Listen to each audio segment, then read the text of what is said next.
finish the live, I want to be able to check. One should be inside of the live of the 11 plus journey. Can someone let me know in the comment section if I'm streaming into the 11 plus journey group?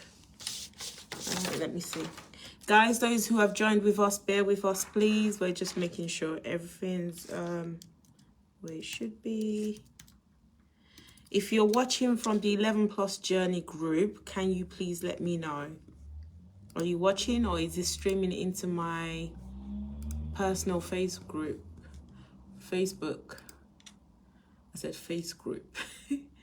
Okay, so let's check. Groups. Where do I get groups? 11 plus journey.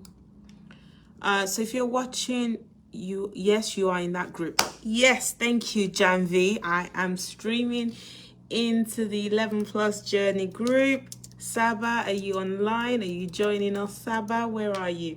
First of all, I have to say a massive thank you to Saba for inviting me to talk about this in her group. Those of you who are on Instagram and watching and you don't know anything about the 11 plus Facebook group, and your child's going to be writing the 11 plus exam anytime soon, either it being there in year 3 or year 4 or even in year 5, this group is a fantastic group. It's a fantastic group. They share, yes, I'm live, yay, they share tons and tons of resources. There's a massive parental support on there because you have people that are working towards similar goals as your children is, so you can always learn from them. So I really recommend that group. I joined that group as a teacher and a parent, and I've gained a lot from Saba's group. It's nice to be here today. Thank you for having me. And for those of you watching on the Instagram page of the Technis Academy, thank you for being with us today. I hope you're enjoying your Saturday. It's nice and bright in Sittingbourne, Kent in England. It's beautiful, the weather is lovely, and I've heard it's going to be even better tomorrow. Okay, so thank you for joining in today. Hello Nonyerem, welcome Naomi Ashman, Masuma Jafari. Thank you all for joining in. So I'm going to go straight into it because I have a few things that I want to cover today. First of all, I have to put this disclaimer out. I'm not a psychologist. I'm not what's the doctor for things when it has to do with mental health. I'm not a psychiatrist. I never can say it, sorry. I'm not a psychiatrist. Yes, that's it, I think. I'm not a doctor of any form. My advice today is literally around just being a teacher of many years, and obviously also as a mum. And also as someone who has been a child before, which we've all been children before, right? Or at one stage, even though our children might not believe that, they just think we've always been adults, but we've all been children before. Put your hand up if you've been a child before. You didn't just come into this world as an adult. You've gone through the process. You've been a child. You've gone through what your kids are going through right now, even though they don't think you have. They don't think you understand. A lot of the times they think, oh, you're a bit of an old school. Thank you, Joy. I've been a child before. You've been a child before. And so we are going to be talking about your child's learning. So I'm really focusing on their learning as well as their mental health. Okay, so I'm not talking from the medical aspect. I'm just talking on practical steps, things that we can do. And feel free to share yours in the comment section as well as we go along. Feel free to ask questions as we go along as well. So the first thing I put down here is, what are the causes of, because when it comes to our children's mental health, it all stems down to what is going on in their head, how they're feeling, their behavior, how they relate with people, their friends, their peers, their parents, what their day-to-day is like. Okay, so One of the things that I know that is quite common amongst young people, especially in secondary school, is anxiety, and even more so, some of them depression. So what are the things that causes this? What are the things that, what are the signs we should be looking out for as parents, as guardians of these children? So one of the signs that I put down here is trouble with sleeping. If your child's constantly struggling to sleep, by all means, this sign is just not, it's not limited to just mental health or, related to just the anxiety or depression. It could be something else. But one of the signs is trouble with sleeping. Your child might not be getting enough sleep. That could be a sign, could be. And then another point that I put down is your child might get to a point where they are avoiding certain situation. And so when I say avoiding certain situation, perhaps speaking to people, perhaps giving eye contact, perhaps engaging, they just want to get out of that situation as quickly as possible. And sometimes it could also be the other way around, where they're being extremely clingy than normal, than they would normally be with the parents or with family around. Signs could also be tantrums. So they could be having tantrums at home or at school. Sometimes there's a lot more than just those tantrums that you see. The other thing that I've also seen amongst a lot of young children is that they become self-conscious. Part of these things could also be related to puberty. It could be related to them becoming teenagers, but some of them are a lot more than just that. All right. So, it's not all these things I'm saying, it's not exclusive to just things around anxiety or depression or their mental health or whatever it is. It could be other things as well, but these are things that we should be aware of and we should start looking into. Sometimes it could be concentrating in the classroom, or their short span of attention, lack of focus. All these could be signs that we should look into. And then I put down causes of anxiety and depression in our children. The things that could bring some of these signs about, it could be that they've moved schools frequently, or they've moved houses too frequently. It could also be from the family. Maybe there's a lot of fighting at home, there's a lot of arguing. It could be death of a relative or of a friend. Causes of these things could be your child. I've got a list that I wrote down myself, so don't worry. It could be that they're being abused or they're neglected. All right, so it could be, these could be one of the causes that is bringing all these things up. It could also be that they're being bullied at school, that you probably are not even aware of. It could be also a matter of there's a history of family. There's a family history of mental health. Okay, so it could be that there's something in the family there where your child might have picked that up. Causes of all these things could also include self-esteem. So they think very lowly of themselves. And I see this a lot in young children. I have been through it myself. Growing up, I had very low self-esteem. I didn't think I was beautiful. I didn't think I was intelligent enough. I didn't think I had what it takes to be successful. And all of these things, I later found out it just needed a lot of reiteration from parents reassuring the kids.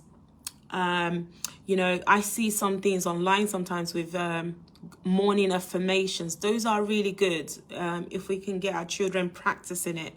So some of us parents just assume that our children should know that we love them, or our children should know that they're beautiful, or our children should know that they're smart. But if we haven't verbalized this, or if we don't verbalize this continuously, constantly, they might not know. Or even if they do know, every now and then there might be a bit of doubt in them that they are unique, that they're beautiful, that they're enough. So a lot of reiteration from our side as parents. It's never too many. You don't have to say too much. What I'm saying is you can never say too much. You can never tell your child you love them too much. You can never tell your child they're beautiful too much. You need to constantly reassure them. Believe it or not, your child's mental health can be affected by academic problems. So it could be that they're not doing as well as they should be in school. They get frustrated because maybe everyone seems to be able to solve this question, but I can't do it. So it could trigger some of these mental illness. I won't call it mental illness, but mental health problems. It could also be that a child is a victim of physical or sexual abuse. So if your child has witnessed, they might have not actually been the actual victim, but they've witnessed it in the house. It could also affect their mental health, okay? So Sabba's saying, agree, family environment has a great impact. Absolutely. In fact, the family is where it all stems from. Majority of the time, it stems right from the family. Zara Adam says, true. Sometimes I write down letter from study fairy, not to fairy, to tell my daughter that she is doing amazing. I like that. I love that little touch of writing a letter down, letting them know they're amazing, they're doing well. Listen, every day when your child goes into the outside world, because you can't be with them 100%, you can't be with them 24/7. So every time they go out into the outside world, they go into school, they go to anywhere outside of the home, they are going into an unknown territory. They're going into, you could even call it a battle zone. So it's really important as parents that we prepare our children mentally. In fact, we could look into running out scenarios with them. You say, if someone said this, how would you respond? If someone was mean to you, what would you say? If someone didn't want you to come and play with them, what would you say? If you didn't get an invite for a party, how would you react? If someone slapped you, whacked you in the face, what would you do? So building scenarios, talking about it, hashing it out before you send them out there. I remember as growing up, when we went out to friends' houses or family friends' houses. So my mom, before we got to their house in the car, she would probably say something like, when we get into the house, if they offer you food, you say no, thank you. You know, but that's that doesn't always happen, by the way. It depends on what was offered. If they offer something really nice, we just might forget our mom's warning. But little things like that, because either we like it or not, someone's going to be mean to our child. Either we like it or not, someone's not going to be kind to our child. So how do we prepare them mentally? Because if they're not prepared and they encounter some of these things that I've mentioned, it then might affect them on a long term, on a long run, okay? So first of all, the first thing I want to mention here is it is normal to feel anxious. It is normal to feel frustrated. It is normal to feel bored. And this goes both ways, your child and you. All right. Hi, Agnes. Hello. So Sab was saying, I think I had that too. Yeah. Yes. Okay, so it's normal to feel to have all of these feelings. It's okay.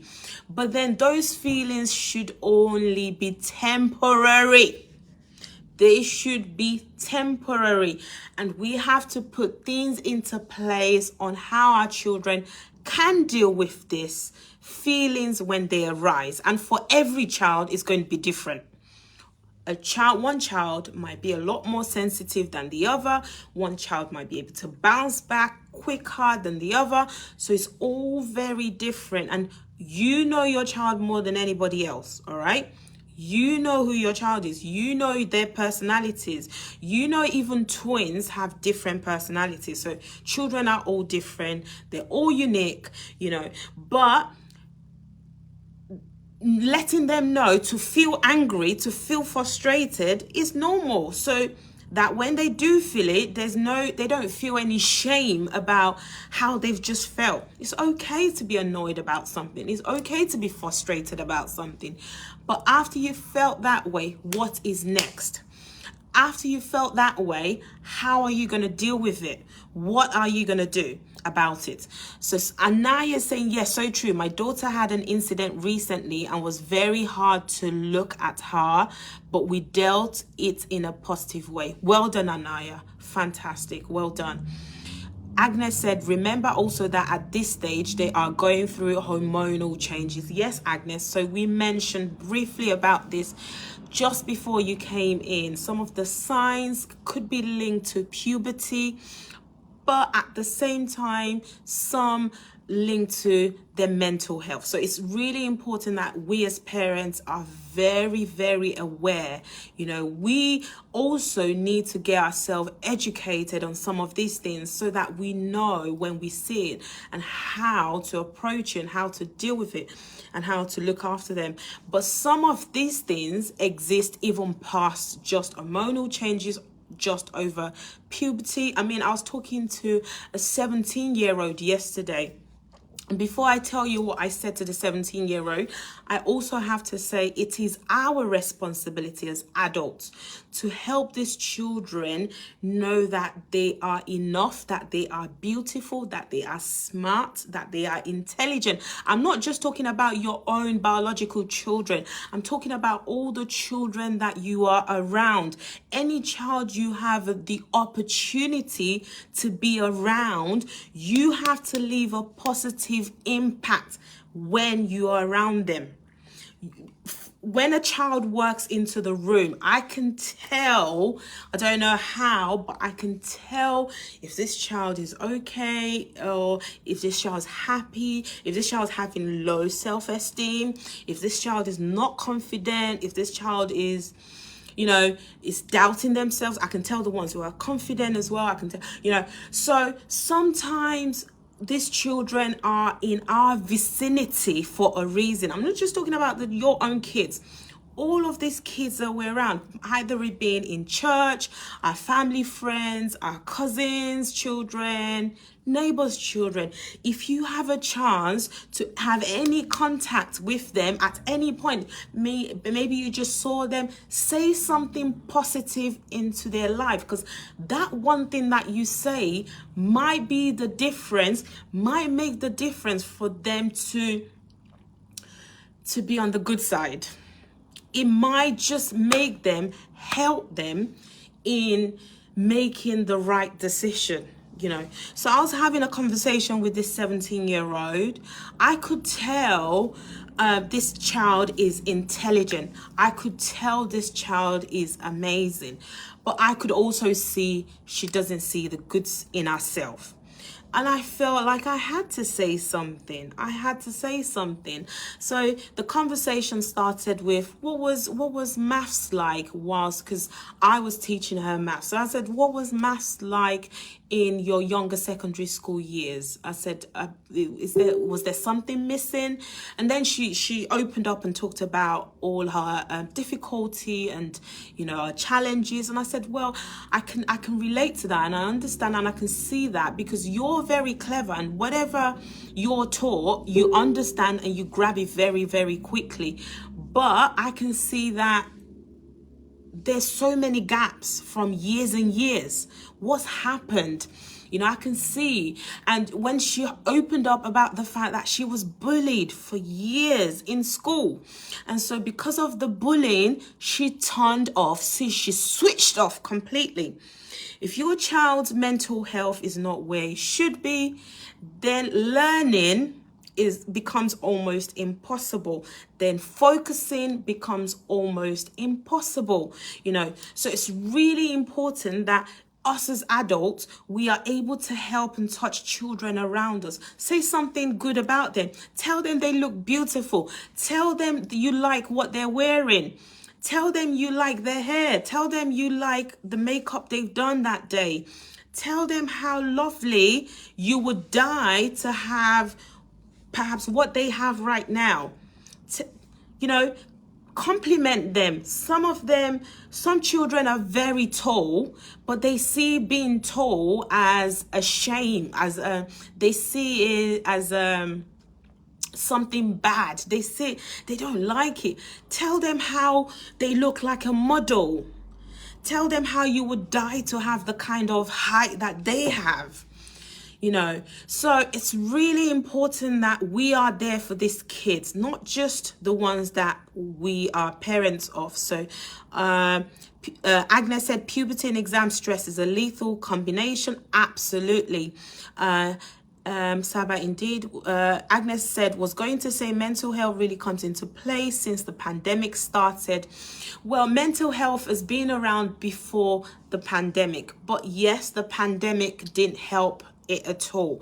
Mental health has been around for God knows how long, but the pandemic did play a significant role on mental health. Applaud them for effort, whatever the level they are in preparation. Absolutely. So you've mentioned that, Agnes. It's on one of my notes. I'm going to bring it up now. So I said reward their effort, not the result. So your child might not do well in that exam. Your child might not do well in that competition. Your child might not do well in that sports. But the fact that they're getting up every day and putting in the work, they're trying, they're doing something, that's what you should reward. You should reward your child for doing the work, not the result, okay? Make sure you can separate the two. So, how can we help improve our children's mental health? It all starts from us, the parents. We need to be able to model that behavior. We need to be able to model what we do. And unconsciously and consciously, our children are going to pick them up. Okay, so we need to find ways to help ourselves. So I'm going to talk to parents now. Parents, you as an individual, you need to practice positive thinking all the time, no matter how derailed the situation looks. Okay, if something has happened and it's really bad, that's fine. We can acknowledge, we can take a minute or more, hours, however you need to deal with that situation, to think, oh, right, this has happened, all right. But next, we should be looking for how do we solve this? And this is why I love the subject maths. I love maths so much, not because it's just maths. The whole mechanism behind maths. If you have a maths problem, you will try and solve it. If you can't solve it, you use one method, you could try another method. The whole point of maths problems is you don't give up. You keep trying. If one way doesn't work, you try another way. This is relatable to our own life as well. So model positive thinking, irrespective of what the situation is. And it's okay to be, we do have moments where we're negative, but we need to, it's something that you practice and get better with time. So once you're negative, you realize you're in a negative state, you try and bring yourself back into positive state. You practice this over time, you get better with it. And I remember growing up with the positive thinking. My dad would always go on and on about positive thinking. Think positive, think positive. Didn't really make any much sense to me at the time. And some of the things that we do now might not affect our children right now, but will be these underlying skills that they need later on. So Practice positive thinking and you can get better with it. Remember, growth mindset. So if you're saying I can never be positive, I'm so negative, no, you can always be positive. You can get better with growth mindset. You can get better with anything. It doesn't matter what. Okay, the next thing is talk to friends, talk to people. And some people here might be listening and say, yeah, of course I talk to people, I talk to friends. But really about what is troubling you. Are there people you can share your feelings with? Are there people, and I have to say this, coming from an African background, those people who, I don't know how it is for other ethnicities, but coming from an African background, sometimes we are told to keep things quiet. We are told to keep things within ourselves. We are told to deal with our own emotions. We're told, oh, don't tell them about this challenge you're going through because they're going to mock and ridicule you. We need to come out of that and start looking for good people that we can rely on in terms of maybe when we want to talk to them and when we have some. So because whatever you're dealing with, however bad it looks, somebody else is dealing with much worse. And sometimes when you open up and talk to someone, it does go a long way. Even if they don't fix it, they might not do anything, they might just listen. So I'm talking to us parents now. When we have problems, we need to learn to talk to people that are close to us, people that we can trust, people that, and for, I always say this as well, for different problems, sometimes you have different people. When it comes to a business problem, I have people that I can talk to about it. When it comes to academic problems, I have people that I might be able to talk to about it. When it comes to emotional problem, it comes to family issues, again, I have people. So sometimes our immediate family are not always the right person to talk to about certain problems because they just can't handle that, or they don't have the skill set to help us with that. So if you know that, oh, do you know what, this person's really good with listening about and giving me a suggestion, then you know you can class those people and talk to them. Agnes said, applaud them for effort, whatever the level they are at in preparation. Totally agree. I totally agree with that, Agnes. I've been a preacher of that for a very long time. Agnes said, well said, Tutu. Totally agree. One kind, encouraging word can make a world of difference to a child. Absolutely. That one word or one sentence, they can hold on to it for the rest of their life. And it could make a massive impact on them. So let's be the adults who are there for other children. You know what? You know exactly what you wanted to hear from somebody else when you were young. You know exactly. You just wish someone would have told you that your big lips is beautiful. Actually, it's not something. It's, you know, sometimes I'm trying to cover up my big lips, like people don't see it. That's so massive. It's so big. But actually, people are paying to get their lips big now. Do you get what I mean? Little things, little things make such difference. Saba said, that's such a good point, Tutu. I had a major self-confidence problem for one of my child. We worked with his tutor and made such a massive difference. He was nervous because he was amongst a class full of overachievers. Slowly, with positivity and encouragement, he bloomed. That is a totally amazing story to share. Thank you for sharing that, Saba. I'm happy to hear that. Can I also just point out, sometimes you don't need to build your child's confidence in everything. So sometimes people are thinking, why can't you just be able to do all of this? Sometimes it just means you need to get their confidence on one thing, and then that thing would spread out across other things. So for instance, I'll give you a good example. A lot of kids, when they come to us just for their maths. And when they come to us, we help them with their maths. They become confident with their maths. And then simultaneously, they become better with other subjects. But we've not been helping them with other subjects. It's just that their confidence in maths has really gone up. And then they're realizing, well, if I can do maths, then I can do the other subjects as well. Or it could be something else. It could be their sports. So Agnes said, never compare between your own children or their peers because that would knock their confidence. Negativity is not helping to build confidence. It only makes them think they're no good. That would have a lasting effect on them. No, we shouldn't compare children to each other because they're all different and they are all unique. Next, for parents, listen to music when you feel low, when you feel down. Sometimes music is good for some people.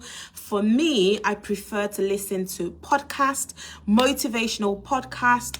I have this guy who pumps me up. The way he speaks, is Eric Thomas. The way he speaks, the energy he brings onto his podcast. When I listen to him, I feel better. I feel good. So find things that would help you. Some people, they like to knit. Anything that would take that away. So for some people, it's cleaning. You clean the room, you find out you're in a much better mood. Because you feel this sense of accomplishment that you've done something.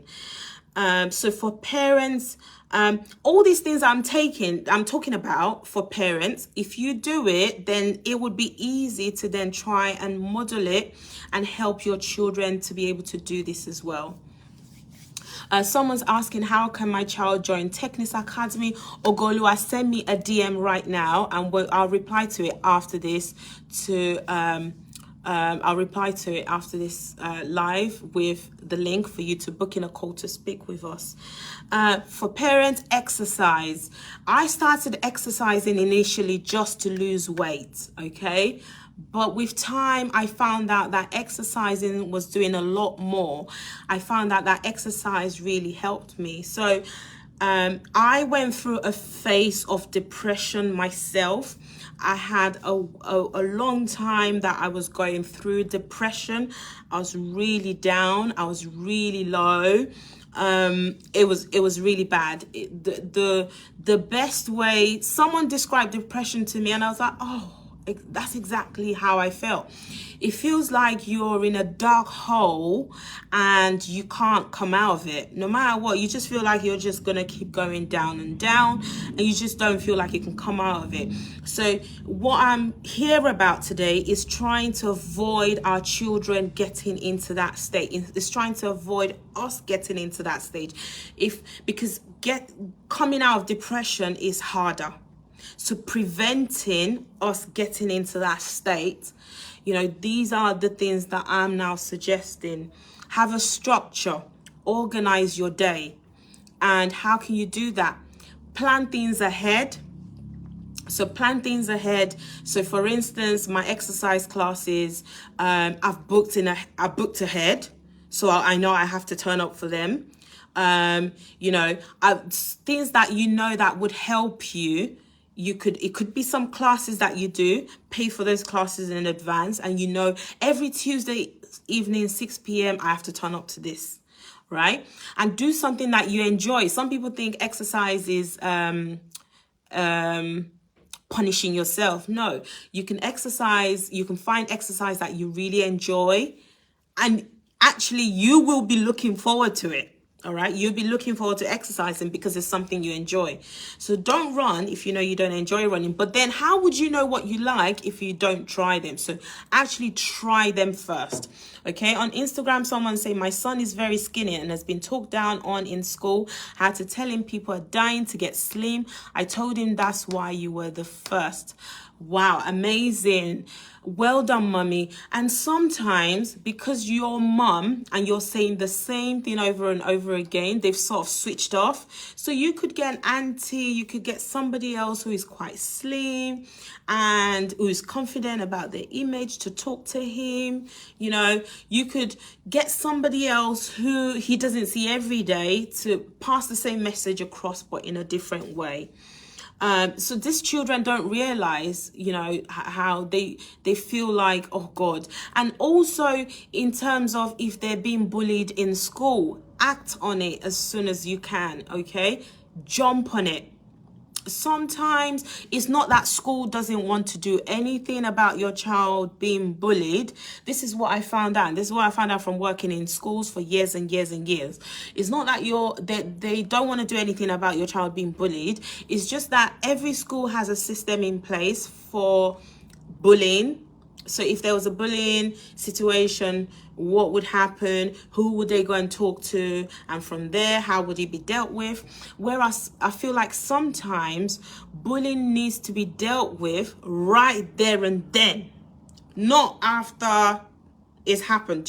And sometimes the system put in place, there's always that gap in between, and so as adults, that's the other responsibility we have, that when we're around children, we pick up on that. So first of all, childcare provision, either in school or whatever it is, children should be supervised. Children, I know it's not always, you can't always do it 100% 24 hours, but to a good extent, children should be supervised and monitored. And if someone's been unkind to another child, straight away there and then you nip it on the bud. And sometimes it's not even the other child is meaning to bully the other child, it's just because they've not been educated, they've not been told this isn't right, work on it.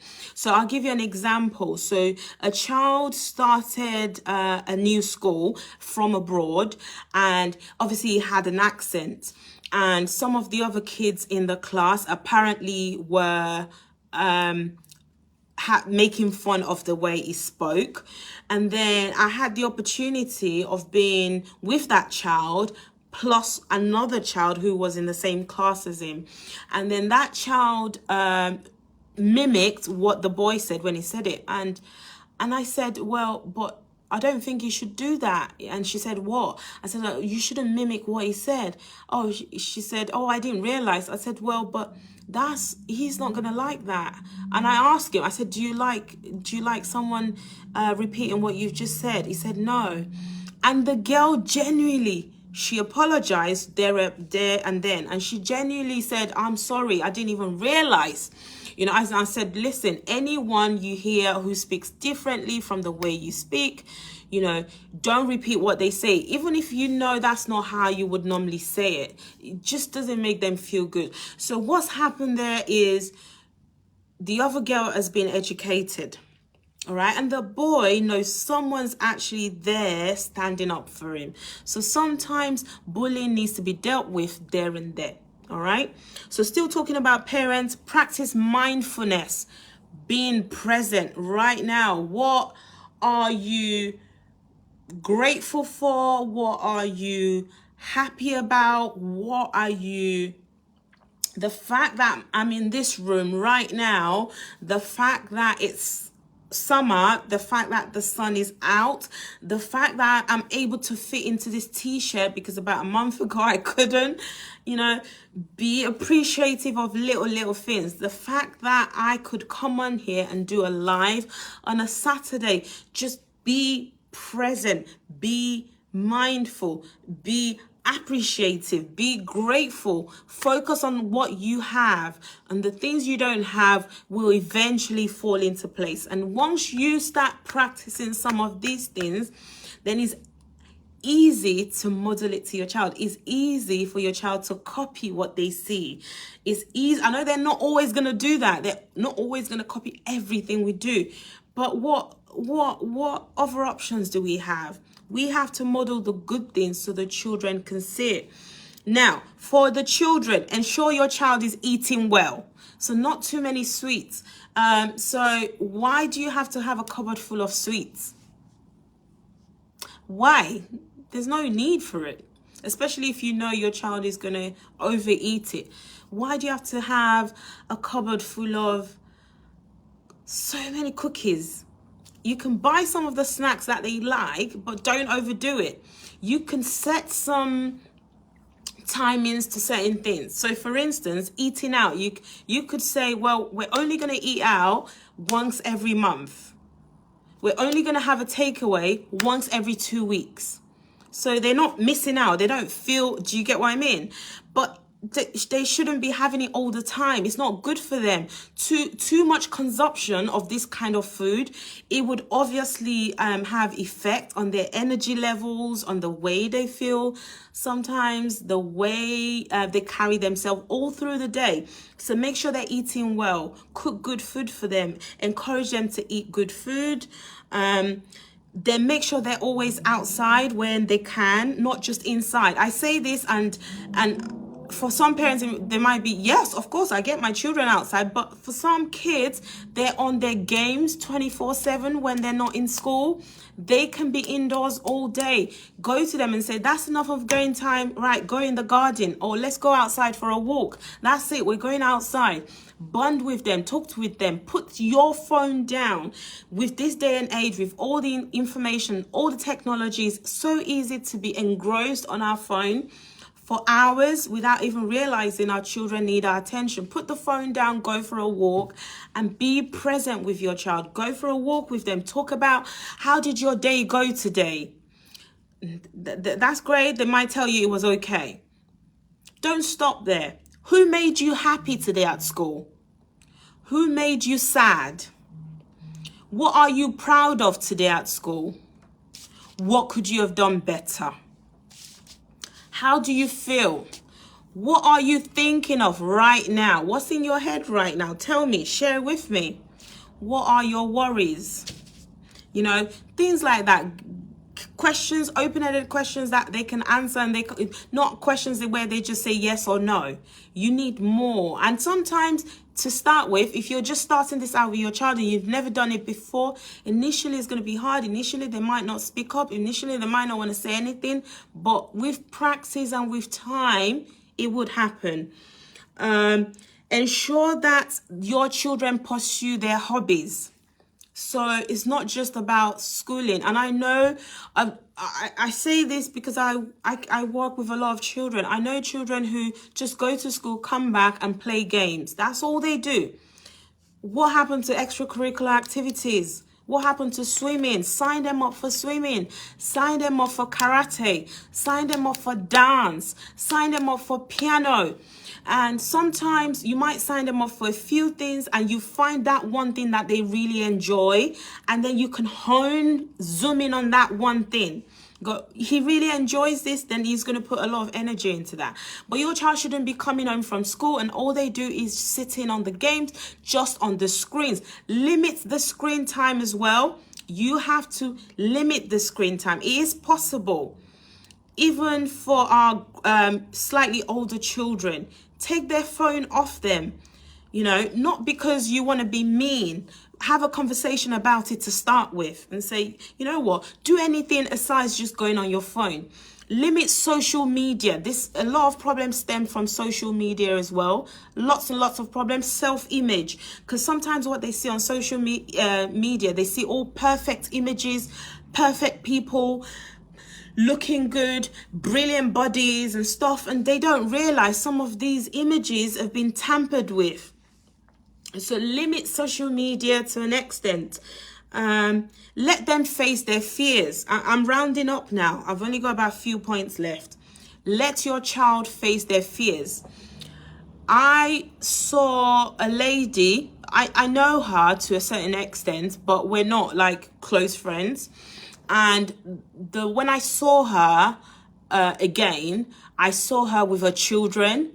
And one of our children, the girl, was extremely shy. Extremely shy. So much as so that when I said hello, she looked away. She wasn't being rude. I could tell she was just really shy. Now, what I expected mom to do at that point is to say, come on, it's okay, say hello, you know. No, come, say hello. The lady is saying hello to you. Say hello, even if you're just going to wave. But then the mom said, oh, she doesn't like talking to people. And I was like, what? She doesn't like talking to people? So if that child is allowed to just always look away every time someone says hello to them, it's going to get worse. It's going to get worse. So let them face their fears. It's okay for children to be shy, but once it starts to affect their confidence, it's a big problem. All right. How do you get your child to be more confident? Do affirmations with them in the morning. Tell them they're beautiful. Get them making eye contact with people. If they're talking to people and they're looking down, help raise their chin up. All right. Practice the eye contact at home with family and friends. Encourage them to make new friends. When you sign them up for new programs, they're going to make new friends there, right? Encourage them to go and say hello to someone, to make new friends. Travel, if you can afford it, it does help as well. It exposes the child. I've seen it with children. Traveling helps build their confidence and exposure. And let them know it's okay to be imperfect. Let them know it's okay to be imperfect. They don't have to be perfect with anything. And the way they view themselves is almost the same way most people are going to view them. So if they view themselves as not confident, if they view themselves as not good enough, then most likely people are going to see that. People are going to see through that and view them that same way. So encourage your children. Make sure they're put in the right environment where they can be nurtured. Sign them up for all these extracurricular activities. Imagine your child going into a dance class and they enjoy the dance class and they're able to dance, do all these dance. It's definitely going to help them. It's going to help them build. And that's why I'm very much against parents who stop their children from extracurricular activities when it comes to exams. No, don't stop them from doing what they do, what they enjoy, because they've got exams coming up. Let them still carry on with the extracurricular activities. So those are the few points, those are the few things I put together today. I hope it's been helpful for people who joined in today. I appreciate you joining today on your Saturday evening. I just want to check, someone made a comment somewhere. I can't see it anymore now, but thank you for joining. And someone said, Joy is saying, I told him that's why he was first in all the sports he participates. Exactly. He should enjoy his skinny self, because I want that body right now. Tell him Tutu says, I want his body right now. I want to be slim just like him. All right. But at the same time, I'm happy with the way I am. Nobody can body shame me, if that makes sense. So we need to get our children up to that level to say, you're okay, you're enough. Oh, some would worry about their forehead being massive. No, that's beautiful. Actually, that's unique. That makes you stand out. Thank you so much, Saba, for having me. Agnes says, so pleased that I made time to tune in today, as this is a topic right at the center of my heart. Agnes said, as a parent of a child with anxiety, I can attest to the fact that love and patience eventually does wonders on their road to recovery. Mental health is an illness. Never take it lightly if your child shows signs of anxiety. The longer it is ignored or not treated, the worse the impact on their life. Absolutely. With anything, just like with anything, starts from a very young age. When it comes to the academics, start from a very young age. When it comes to their self-image, consciousness starts at a very young age. One of the things that my daughter stated when she was at school was she didn't have long hair. Everyone has long hair, and she doesn't have long hair, and she wants long hair. And we started working through that process. Now she's happy. She's happy with her shoulder length hair. She flicks it around. She's happy with the way things, but obviously that was a process, all right? And some would, kids can be so mean, and sometimes they're mean without even knowing it. So it's really important that you build your child. So I go, listen, you are beautiful. When she dresses up, I'm like, what? Look at that. So be the one to hail them, be the one to encourage them, be the one to sing their praises, but also surround them, because you can't do it. With Africans, they say something like, it takes a whole village to raise a child. So when your child has just you and them, sometimes really hard, just you and them, make sure they be exposed. You know, they see other people. Besides you, school, and them, there's more. There's opportunities for more. There's so many free activities they can go to, and also there are links and organizations and charities you can speak to about mental health. I'll put a few out on this post later on. Pardon me if I don't do that immediately today, because I have to be somewhere else later on today. But I'll put a few links of organizations you can get in touch with. Also, if you think your child's situation is getting worse and worse, reach out, book an appointment with a specialist who can talk to your children. Don't leave anything uncovered. Make sure that you leave that opportunity for your children to talk to you. You leave it opened. And also schools do have lots and lots of support in place, especially after COVID. They seem to have lots and lots of support for children struggling with their mental health, or struggling with anxiety, struggling with depression. So do reach out to school, and they might be of help with some of these things that we've discussed about. So no one has your fingerprints. You're uniquely you. Absolutely, Agnes. I couldn't agree more. Thank you so much, Sis Lara, for joining. Very informative. Thank you so much for your time today, everyone.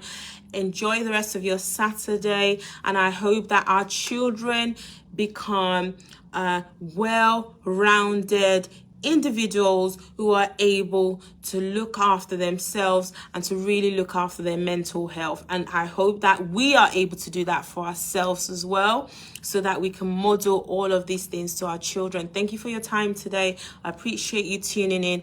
I'll see you another time. And thank you, Saba, for your amazing 11 plus journey group on Facebook. If you haven't joined the group already, run and go and join the group. Send me a DM, and I would more than happy share the links to the group with you, so you can join our 11 plus group.